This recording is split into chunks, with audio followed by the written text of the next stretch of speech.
Hello and welcome to Michi Designs. So in this video, we're going to be showing the sewing part of this dress. We already covered the pattern drafting part in part 1 of this video. Please, if you haven't watched the part 1, please go and watch it. It's added. The link is on the description box. So we're going to be doing the sewing part. We already cut out the pattern on our fabric. This is the bustier. This is the front body. This is already iron wording on it, and then this is the lining as well. I iron hair stain on it. I cut out the down part to the skirt part and then the back as well. So we're going straight into the joining of these fabrics together. Now I have joined the main fabric for the bustier part. I'm going to be joining the lining. So this is a very detailed video. I'm going to show you every step of this video. We're not missing out anything. So I'm joining the lining. Remember, you have to join your lining the same way you join your main dress. So that's exactly what I'm doing.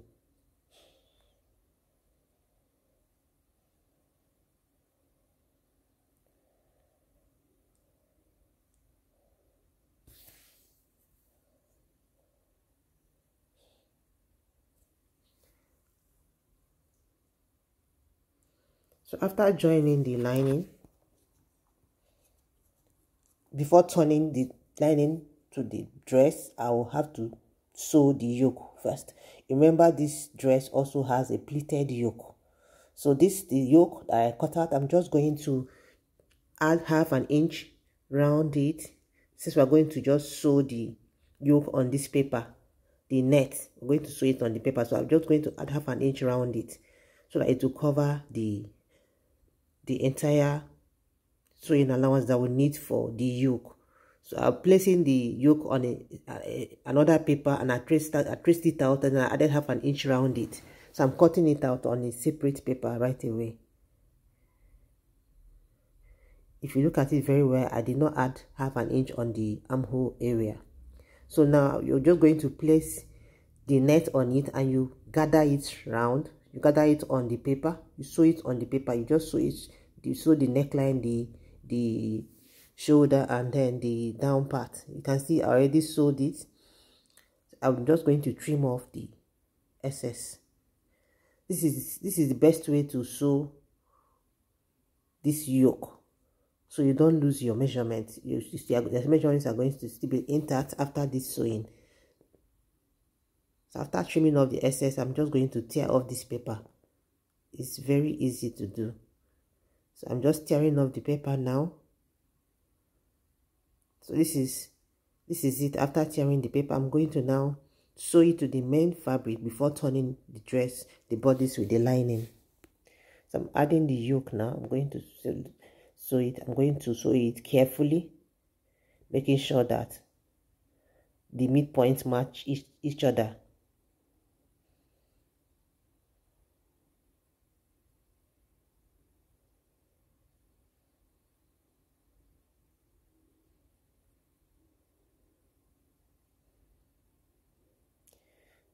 So as you're sewing, you will be arranging the net properly, as you can see me doing.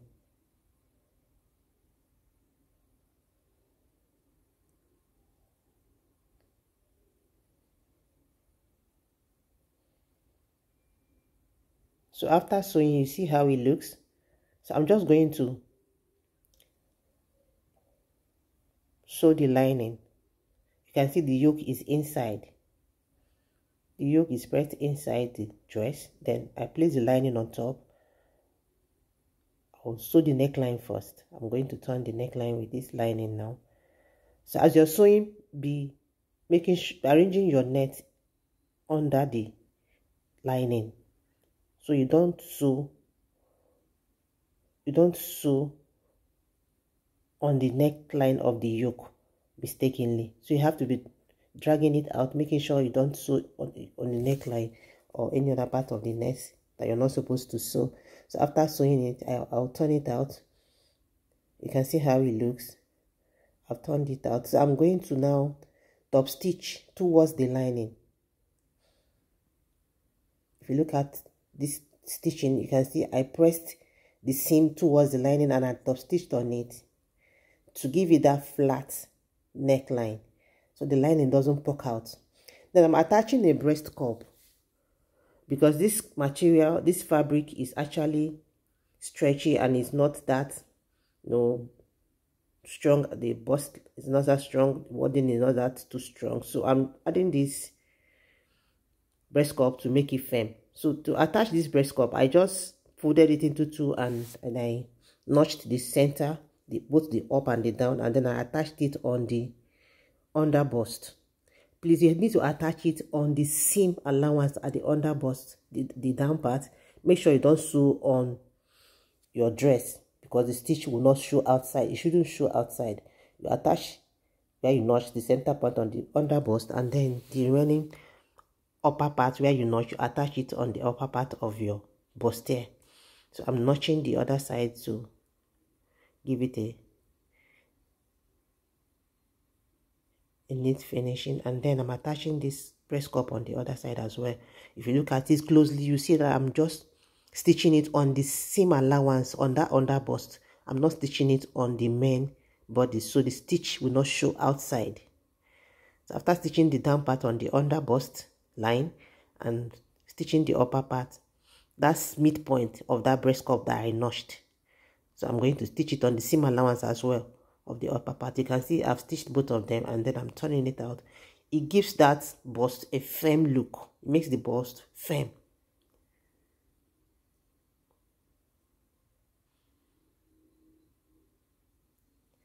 So after attaching the breast cup, I'm going to now turn the sides with the lining, the sides of the bodies. I'm going to turn it with the lining and close up the sides, and then I'll turn it out.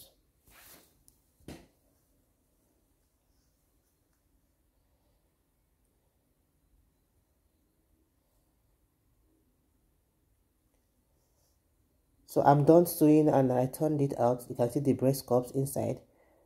So the next thing I'm going to be doing now, the back, I made a little adjustment at the back.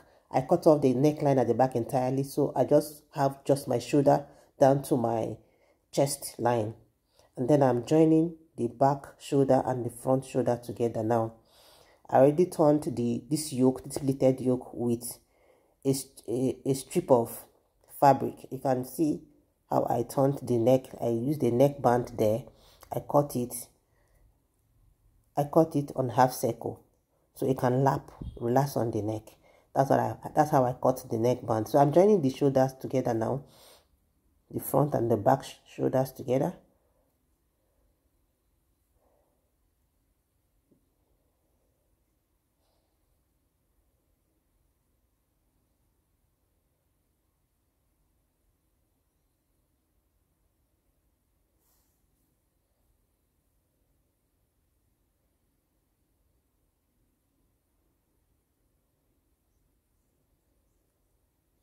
So I'm done joining the shoulders together. If you look at the back, you see that there's no neck line at the back. I cut it off entirely because the pattern we drafted, we added the neckline there, but I cut it off entirely. I just connected the shoulder straight down to the chest line to form my neckline for the back. So now I'm joining the down part to the bodies. I'm joining the front bodies to the front skirt.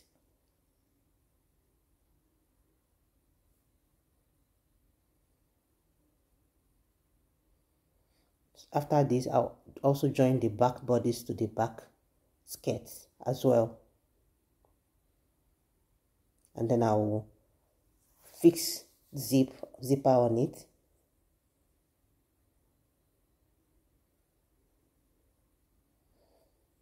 So I'm going to be fixing zipper, and then I'll shape the dress as well. So I'm done fixing the zipper and I'm done shaping the dress.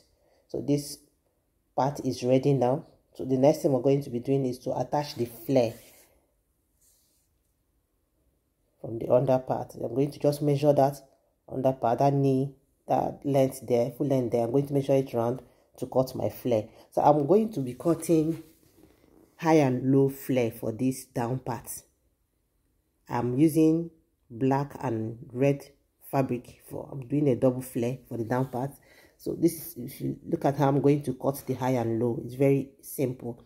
I first of all folded my fabric into 4, and then I marked the length that I want.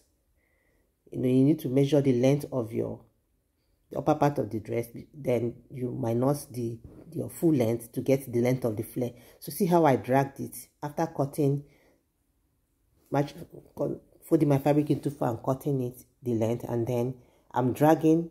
I opened it up, and then I'm dragging the fabric up to make the front part shorter than the back part. You can see how it looks. Then I'll fold into 4 again to now mark the radius.